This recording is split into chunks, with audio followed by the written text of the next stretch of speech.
बिस्मिल्लाहिर्रहमानिर्रहीम अस्सलाम वालेकुम वरहमतुल्लाहि वबरकातुहू। दोस्तों, आप मेरा यूट्यूब चैनल पाक न्यूज़ 55 देख रहे हैं। मैं अहमद ख़ान फिर दरख्वास्त कर रहा हूं कि प्लीज़ मेरे चैनल को सब्सक्राइब कर दें और बेल आइकॉन का बटन भी दबा दें और प्लीज़ लाइक भी कर देना। आपका बहुत बहुत शुक्रिया। दोस्तों, आज की सियासत जिसमें हर आदमी जो हुकूमत में है या किसी अदारे में है वो अपनी ताकत इस्तेमाल कर रहा है, यानी कि हर आदमी, और इस्तेमाल किसके ख़िलाफ़ कर रहा है? सिर्फ तरीके इंसाफ के ख़िलाफ़, बाकी किसी के ख़िलाफ़ कोई नहीं। जो भी करना चाहे कर सकता है, लेकिन सिर्फ तरीके इंसाफ के ख़िलाफ़। आज 3-4 दिन हुए, तरीके इंसाफ ने ऐलान किया था कि आज एक रैली निकालनी है जो मज़दूरों के लिए, मज़दूरों के हक़ के लिए, मज़दूरों की आवाज़ के लिए, यानी कि ये रैली का बहुत पुराना एक है। तकरीबन ये 100 साल से ऊपर हो गए हैं। इसका जो आगाज़ हुआ था ये अमेरिका से हुआ था। इस रैली का आगाज़ अमेरिका से हुआ था क्योंकि उस वक़्त, यानी कि 120-130, ये 1983-84 की बात है। उस वक़्त अमेरिका में भी ऐसी हुकूमत थी जैसी अभी पाकिस्तान में है, और अमेरिका में भी वही कुछ इस्तेमाल हो रहा था जो अब पाकिस्तान में हो रहा है। यानी कि उधर भी जाहिल हुक्मरान थे जैसे अब पाकिस्तान में है, और उधर भी अवाम ऐसी थी जैसी अब पाकिस्तान में है, जो कोशिश कर रही है कि अपने हक़ के लिए या इस तरह लड़े। और उधर भी हुकूमत ऐसी ही थी जैसी अब पाकिस्तान में, उधर का वज़ीर दाखिला भी ऐसा ही था जैसा पाकिस्तान में है। कहने का मकसद ये है कि ये रैली जो है ये एक आम रैली है, यानी कि कोई इसका वो नहीं है, ये सिर्फ मजदूरों के लिए है। लेकिन इलेक्शन कमीशन ने भी और हुकूमत ने भी इस पर पाबंदी लगा दी है। इलेक्शन कमीशन ने तो नोटिस दे दिया है कि आप रैली नहीं निकाल सकते। भाई, क्यों नहीं निकाल सकते? क्या वजह है? किस वजह से नहीं निकाल सकते? अब तो इलेक्शन भी नहीं होने हैं 14 मई को, फिर तुमको क्या तकलीफ है इस रैली से? लेकिन उसने भी एक नोटिस दे दिया और हुकूमत ने भी मना कर दिया कि ये रैली नहीं निकाली जाएगी। दोस्तों, कहने का ये मकसद है कि ये जो रैली है, ये रैली तकरीबन 1483 या 84 में अमेरिका में इसका आगाज़ हुआ था। अमेरिका में ये वो लोग थे जो मज़दूर थे हमारी तरह। उन्होंने हुकूमत से कहा कि हमारे साथ ज़्यादती हो रही है, हमें हमारा हक़ नहीं दिया जा रहा, और हमें जो पैसे दिए जाते हैं वो भी थोड़े दिए जाते हैं और कभी नहीं भी दिए जाते और काट कर दिए जाते हैं। दूसरा, कोई काम करने की लिमिट नहीं है टाइम की, यानी कि कभी 12 घंटे, कभी 14 घंटे, इस तरह हमसे काम लिया जा रहा है। हमारे साथ कोई ऐसा हो कि हम कोई टाइमिंग हो। फिर दूसरे नंबर पे उधर कोई मशीनें आना शुरू हो गई थी, जिसकी वजह में मज़दूरों में एक तशवीश की लहर दौड़ गई कि शायद हो सकता है मशीनों की वजह से ये हमारा रोज़गार बंद हो जाए। लेकिन हुकूमत ने कहा था कि आपका रोज़गार बंद नहीं होगा, लेकिन फिर भी उनको पता था कि ये मशीनें जब आ गई हैं तो हमारा काम तो बहुत ज़्यादा ख़त्म हो जाएगा, और पहले ही हमारे साथ बहुत जुल्म हो रहा है। तो उन्होंने एक एहतजाज किया था। आहिस्ता करते करते तकरीबन 1886 में एक बहुत बड़ा एहतजाज हुआ था, बहुत बड़ा, यानी कि तकरीबन 80,000 के करीब लोग शिकागो में जमा हुए थे। इस एहतजाज में जो लेबरों के लिए रैली निकाली गई थी, तकरीबन 80,000, और दूसरे शहरों में भी इसी तरह, हर शहर में बहुत, यानी कि ज़्यादा लोग बाहर निकले थे अपने हकूक़ के लिए। लेकिन हुकूमत ने उसको बातचीत के ज़रिए ख़त्म करने के बजाय ताकत का इस्तेमाल किया, और ताकत का इस्तेमाल किया क्या? सीधा फायरिंग, जैसे मॉडल टाउन में जैसे 25 मई को इस तरह सीधी फायरिंग कर दी थी हुकूमत ने, और उसमें तकरीबन 50 के करीब मज़दूर शहीद हो गए थे, मारे गए थे, और बहुत सारे ज़्यादा ज़ख्मी भी हुए थे। तो उसके बाद इस जो एहतजाज था उसने ज़ोर पकड़ लिया, और अमेरिका के हर जगह पे, हर कोने में ये एहतजाज होना शुरू हुआ। तो आज के दिन, यानी कि उस वक़्त, ये आज के दिन इस रैली का एक डे मखसूस हुआ है कि ये इस दिन, हर साल में इस दिन ये मज़दूरों के लिए मनाई जाएगी ये रैली। तो इस रैली का ये मकसद था। दूसरा, अब आते हैं जनाब साद रफ़ीक की तरफ। साद रफ़ीक ने साद रज़वी ने साद रजवी ने एक ऐलान किया था 11 मई को एहतजाज का, यानी कि लॉन्ग मार्च का, धरने का या लॉन्ग मार्च का। साद रफीक के लिए एक खुशखबरी है कि उसका चैलेंज हुकूमत ने कबूल कर लिया है।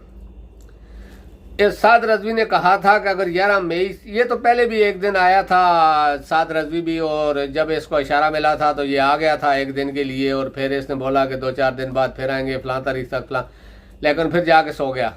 अभी उसकी नींद खुली और दोबारा वो आ गया, निकलने के लिए ऐलान कर दिया उसने। लेकिन उसका मकसद जो है वो भी मैं आपको बताता हूँ, इसको इस्तेमाल करने वालों का भी बताता हूँ, और हुकूमत और इसका जो आपस में एक गठजोड़ था उसका भी मैं बताता हूँ। साद रजवी ने जब ये ऐलान किया था तो उसके जहन और गुमान में भी नहीं था, या उसको लाने वालों के जहन और गुमान में भी उस वक्त ये बात नहीं थी कि 14 मई को इलेक्शन नहीं हो रहे। तो साद रजवी ने 11 मई का ऐलान कर दिया था रैली लाने का, क्योंकि 11 मई के बाद 2-3 दिन थे इलेक्शन में, तो हुकूमत अपनी जगह पे अड़ सकती थी कि अभी तो एक धरना आ गया है, हम इलेक्शन कैसे करेंगे। ये यानी कि ये सोचकर साद रजवी को आगे लाया गया कि तुम धरना लेकर आओ, तो वो रेडी हो गया। लेकिन प्रॉब्लम क्या हुई कि बात वही पुरानी आ जाती है कि एक फैसला हम करते हैं, एक फैसला वो करता है। उसने तो जो लिखा था वो हो गया। जो इलेक्शन है वो अभी तक तो नहीं हो रहे, तकरीबन 14 मई को। तो साद रजवी के लिए प्रॉब्लम आ गई। अब वो अगर नहीं आता तो पाकिस्तानी उसको नहीं छोड़ेंगे, अगर आता है तो अपनी आवाम को क्या बताएगा कि मैं किस लिए आया हूँ। आना तो उसको पड़ेगा ही, क्योंकि अगर सियासत करनी है वो भी किसी और के ज़ोर पर, अपने ज़ोर पर नहीं, किसी और के ज़ोर पर, तो आना तो पड़ेगा। क्योंकि अपने कारकुनों को दिखाने के लिए, या पाकिस्तानी तो जानते हैं इन लोगों को, ये हो गया मौलाना फजल रहमान हो गया, या MKM हो गई, या ये दूसरी पार्टियां पाकिस्तानी, तो अब इनको बच्चे को इनका पता है। लेकिन इसलिए अपने कारकुनों को तो दिखाना है, तो धरना तो ये लाएगा। लेकिन इसके लिए खुशखबरी ये है कि इसका चैलेंज हुकूमत ने एक्सेप्ट कर लिया है, और जो इसने कहा था कि 11 मई को पेट्रोल की कीमत पुराने रेट पर लाई जाए, तो हुकूमत ने पेट्रोल का रेट तो कम नहीं किया, डीजल का 5 रुपये कम कर दिया, और इसका चैलेंज कबूल कर लिया कि हम पेट्रोल का रेट इसी जगह फिक्स रखेंगे, तुमने जो करना है कर लो। अब देखते हैं साद रजवी क्या करता है, पर जो होगा वो तो देखा जाएगा, ये आने वाली बात है। अब थोड़ी सी बात, ये जो बहुत ऑनेस्ट, ईमानदार या इस किस्म के जज हैं, जिस तरह काजी फाइज ईसा है, या उसके साथ दूसरा जज है, या वो जो रात को 11 बजे अदालतें 12 बजे खोलने वाला वो जज है, ख़ास करके काजी फाइज ईसा, क्योंकि वो तो आने वाला चीफ जस्टिस है, उस पर थोड़ी सी बात कर देता हूँ और उसका शेजाय नसब खोलता हूँ। काजी फाइज ईसा के बारे में एक ट्वीट किया है ओरिया मकबूल जान ने। उसमें वो लिखते हैं कि काजी फाइज ईसा का ख़ानदान हज़ारा कौम से तल्लक रखता है, लेकिन ये लोग अपने आप को हज़ारेवाल यानी कि हज़ारा कौम से अपने आप का रिलेशन नहीं जोड़ते। ये अपने आप को कहलवाना पसंद नहीं करते कि हम हज़ारा कौम से तल्लक रखते हैं।